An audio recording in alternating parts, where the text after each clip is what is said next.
Net தேர்வை தொடர்ந்து முதுநிலை நீட் தேர்வும் ஒத்திவைக்கப்பட்டுள்ளதால் மாணவர்கள் பாதிப்பு என முதலமைச்சர் மு.க.ஸ்டாலின் கண்டனம். தொழில்முறை படிப்புகளுக்கான தேர்வு செயல்முறையை தீர்மானிக்க மாநில உரிமைகளை மீட்டெடுக்க வேண்டும் என்றும் வலியுறுத்தல்.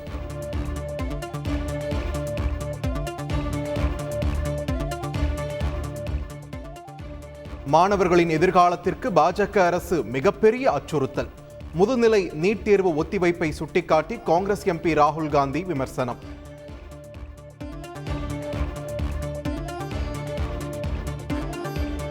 நீட் தேர்வு முறைகேடு சர்ச்சையில் சிக்கிய 1563 மாணவர்களுக்கு இன்று மறு தேர்வு.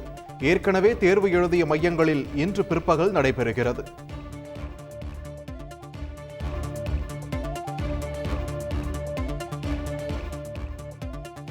ஓரினச் சேர்க்கை தொடர்பாக கட்சித் தொண்டர் புகார் எதிரொலி.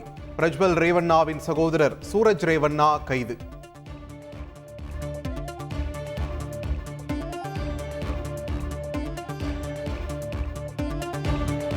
கள்ளக்குறிச்சி விஷச்சாராய சம்பவத்தில் பலி எண்ணிக்கை 57ஆக உயர்வு. முக்கிய குற்றவாளி மகேஷின் நண்பர்களான சக்திவேல், கண்ணன் கைது செய்யப்பட்டனர். சிவகுமார் என்பவர் சென்னையில் கைது.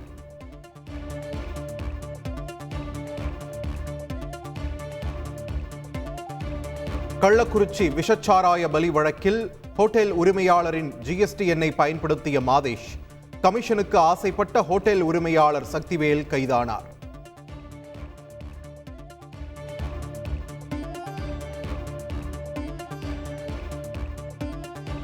சென்னை அருகே மெத்தனால் கலந்த 1500 லிட்டர் ரசாயனம் பறிமுதல்.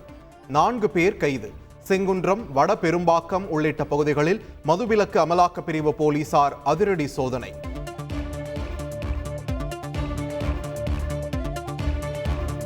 விஷச்சாராயம் குடித்து கள்ளக்குறிச்சி மருத்துவமனையில் சிகிச்சை பெற்று வந்த 2 பேர் தப்பி ஓட்டம்.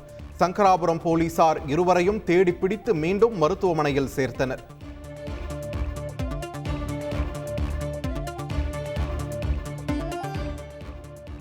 விஷச்சாராய விவகாரம் தொடர்பாக அனுமதியை மீறி போராட்டத்தில் ஈடுபட்டதாக பாஜகவினர் மீது வழக்கு பதிவு. சென்னையில் 3 பிரிவுகளிலும், கோவையில் 4 பிரிவுகளிலும் வழக்கு.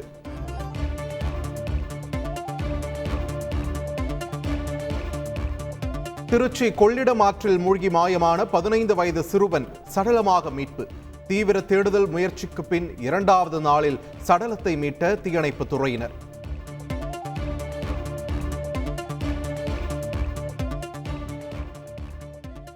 நெடுந்தீவு அருகே மீன்பிடித்துக் கொண்டிருந்த 22 ராமேஸ்வரம் மீனவர்கள் கைது.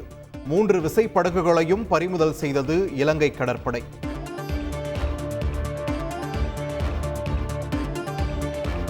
சாலையோர தெருக்குழாயில் தண்ணீர் பிடித்தபோது கார் மோதி 3 பெண்கள் உயிரிழப்பு. ஒருவர் படுகாயங்களுடன் மருத்துவமனையில் அனுமதி. தூத்துக்குடி மாவட்டம் முக்காணியில் அதிர்ச்சி சம்பவம்.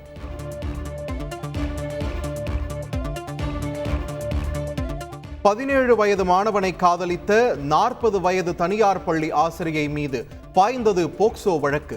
விருதுநகர் அருகே பரபரப்பு சம்பவம்.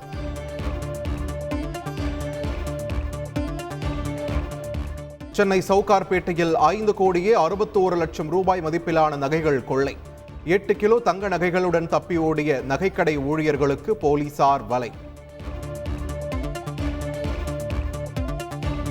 தமிழ்நாட்டில் இன்று கன முதல் மிக கனமழைக்கு வாய்ப்பு. நாளை மற்றும் நாளை மறுநாள் கனமழை பெய்யும் என்றும் வானிலை ஆய்வு மையம் தகவல்.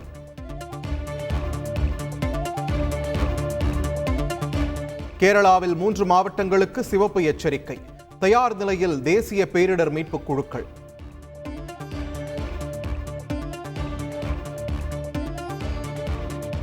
மீண்டும் பயன்படுத்தும் வகையிலான ஏவுகணை தயாரிப்பில் இஸ்ரோ சாதனை. ஏற்கனவே 2 முறை நடைபெற்ற சோதனை வெற்றி பெற்ற நிலையில் இன்று 3வது சோதனையும் வெற்றி.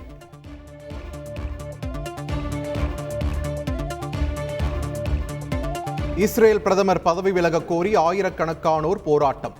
மறு தேர்தல் நடத்தவும் வலியுறுத்தல்.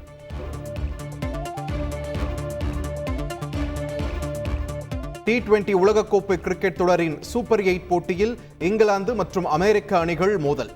இரவு 8 மணிக்கு பலப்பரீட்சை.